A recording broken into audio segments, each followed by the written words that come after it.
Yo, what's going on, my psychedelic squadron? It's your boy Trippy here, coming at you with another Madden 19 video today, man. And today we're gonna go ahead. As you can see, we're actually on the budget, not necessarily budget squad. Let's say no money spent squad.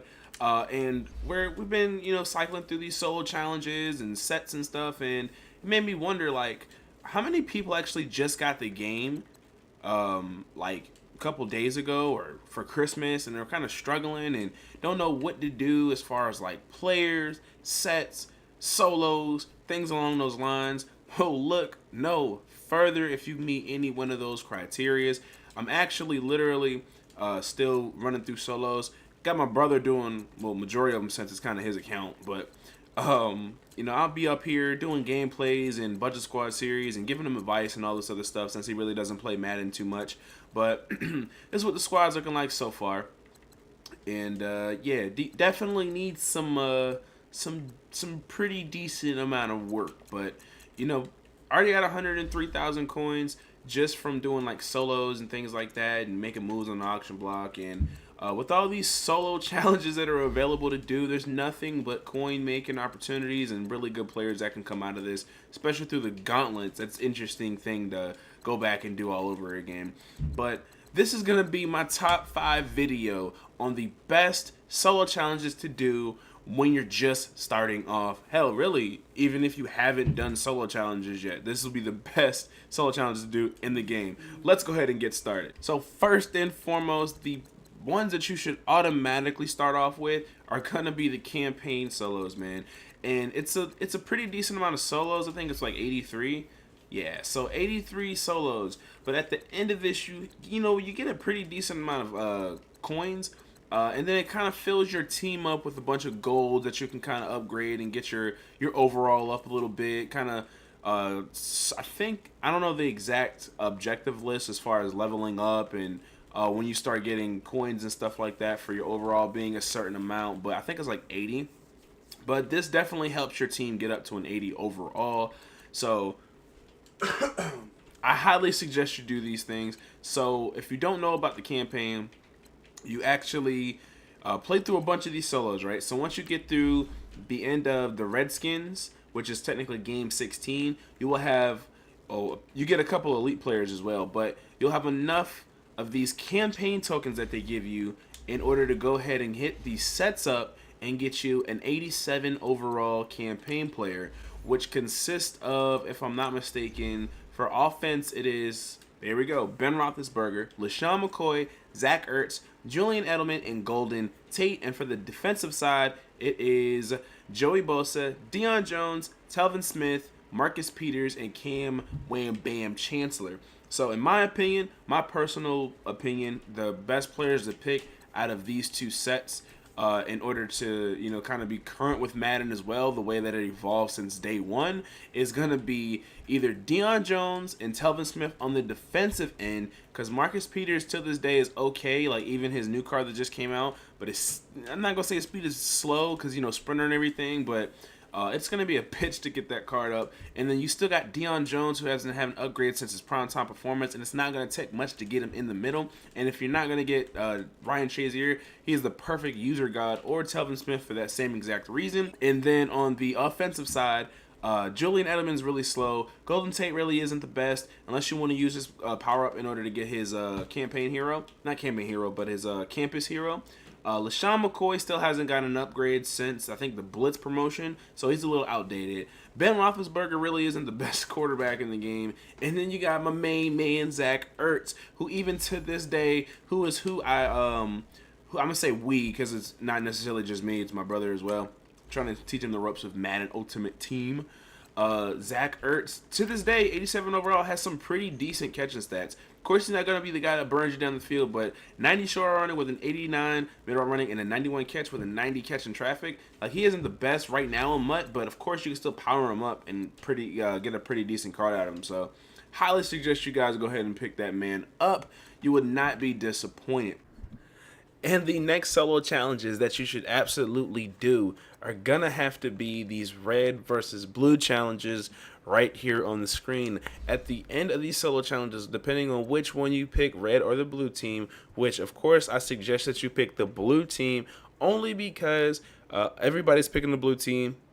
And at the end of this whole red versus blue, each player from the blue team or red team, depending on who wins, of course, gets a +1 overall boost. That includes your NAT players. So even if you're, you pick a 94 overall, and of course these players do have 97 overalls, you do have the opportunity to get them to a 95 overall. Me, I chose Franco Harris only because on my main account, I had, my 99. Yeah. I had 99 overall Michael Vick with all the chems and stuff. I had Khalil Mack at the left end position, and Reggie White really isn't that fast. So I really didn't have a godly fullback. So I said, bump it. I'm gonna go ahead and go Franco Harris. Why the F not? He'll be a 95 overall by the time all this is done. Because as you can see, the blue team is definitely winning currently at this point in time. So you really can't go wrong with doing these solo challenges. And then I think you get some rings in the process as well.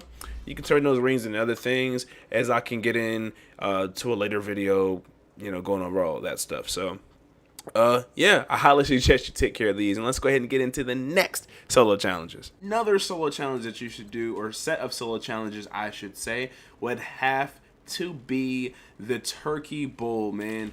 When these solo challenges came out, and you could get a 93 overall player, bro, this was the best thing to ever happen in MUT. And if you don't know the players that you can get from this, it is actually Alvin Kamara, Adam Thielen, Jason Peters, Patrick Mahomes. I want to say it is Darius Slay, who was at the moment like one of the best corners in the game.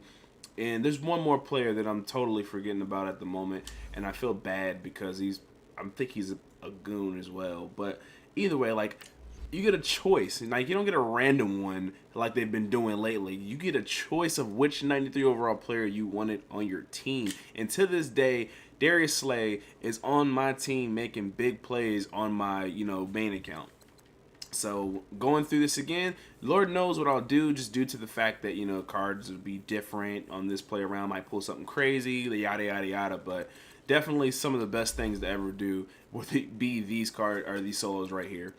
Then the next ones are actually going to be the Team of the Year solo challenges, just because there's a great potential that you can get a really good card out of these. And the coins aren't really that bad. Like, they get 10,000 coins, 12 or 1,100,000 or whatever the coinage is for these solo challenges, and they don't take long at all, even with a pretty crappy team.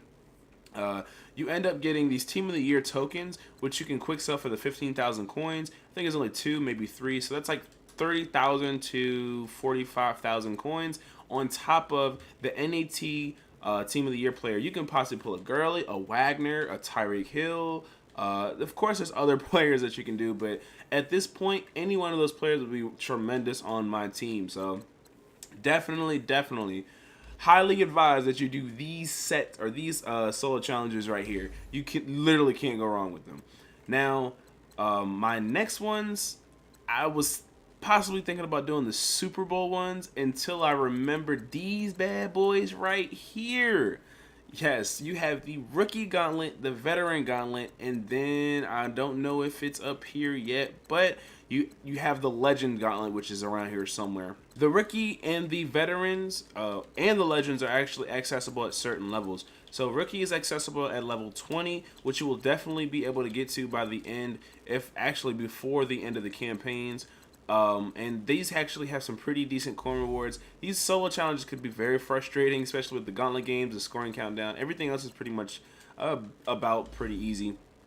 And Veteran, same thing, but by the time you hit level 40, you should have a pretty decent team. And then the Legends, once you finish these two, then you hit the Legends, you get, so from here you get 87 overalls, from here you get 89 overalls, from the Legends you get 93 overalls, consists of Sean Taylor, Steve Hutchinson, Ted Hendricks, Lorenzo Neal, and I want to say there's one more player, but of course Sean Taylor and like Steve Hutchinson, and Willie Roaf, that's who it was, and Steve Hutchinson, Sean Taylor, those are going to be the goats of that Legends choices of players. Then you got like Jason Kelsey, Roger Saffold, and honestly, you got Cameron Hayward, but after that, they got like Brian Orakpo, Lamar Miller. Those cards really aren't going to be that good at all. And I think to this day, during the Rookie Gauntlet, man, Mr. freaking Vita Vea that you can get from here is literally still like one of the best defensive tackles in the game, just because his high ass strength and he gets off blocks. So he might not be as potent as he used to be, but he'll still get the job done. But yeah, man, like you literally can't go wrong with any of the solo challenges, and there's still plenty of solo challenges that you can do in order to get your team, your coins, and just and to get some of those objectives knocked out of the way for upgrading your team, man. So you definitely cannot go wrong with these bad boys right here. That's my top 5 solo challenges that you should complete in Madden 19 if you're new, if you haven't done them yet, etc., etc. But I hope you did enjoy. If you did, go ahead and hit the like button, hit the subscribe button, 2-piece those mofos. It'll help the channel grow tremendously. Also, let me know what your top 5 solo challenges are. If you actually completed these, if you didn't complete them, all that good stuff. Let me know down below. Subscribe for more Madden 19 content such as this. And until next time, fellas, peace.